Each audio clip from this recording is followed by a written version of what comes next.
ام ازادیا سروکاپم ام تخوازن یعنی سی هشتا هیچ کم واقع فکری الناس کریا قال کی باش بو نف جواکا ازیدیدا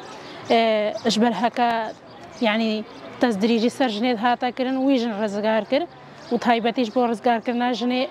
يعني هزا خوشان دا شنقال اجبر ويكي يعني متخوازن سروكاتي رزقار بي ام چالاكيات چيت كن مشا چيت كن هر تشتي مسألة سر دستي ما بي او كن شبر آزادیاوی تا آزاد ببی. خود فرمانه براستی که وکن هوا با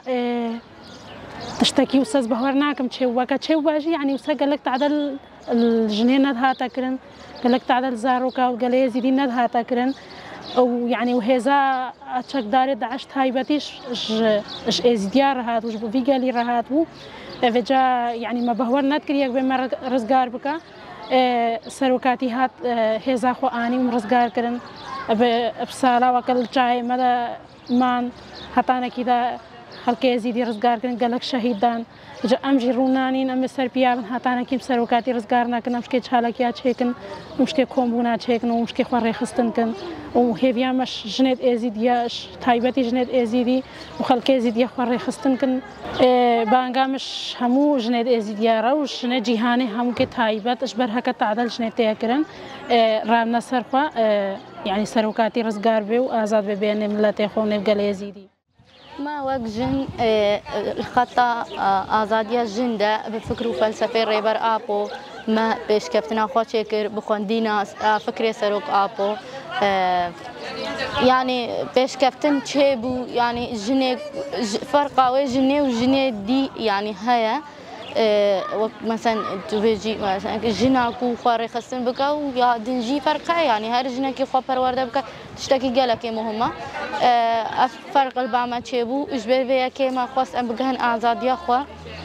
اجبر بيا كي ام تباسيا ريبر آبود كن ام دين داري وينا وقجن ام تخوازن يعني آزاد ببا يعني از ديارة فاجينا كنو يعني از ديجن هو بيبا التشتكي نورة درباس منو ادينا بجنام بلنقا عزنو نظام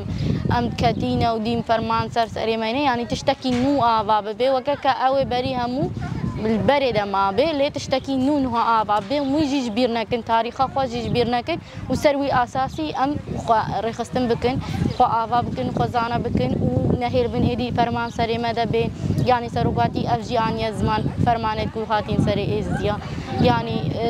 تايبتيش بو ازديانا مشان او قالك مهم بو اجبر بيكي ام وك ازدي مثلا بيش كفتنا في تشتي قلق بينن يعني ام بيجن مثلا سروقاتي تشاوا از ديار شان بي از دي جوي قدري بزانبن جوي ازاديار ريبر ابو وق جن ام تخوازن ام حمله هرتم درب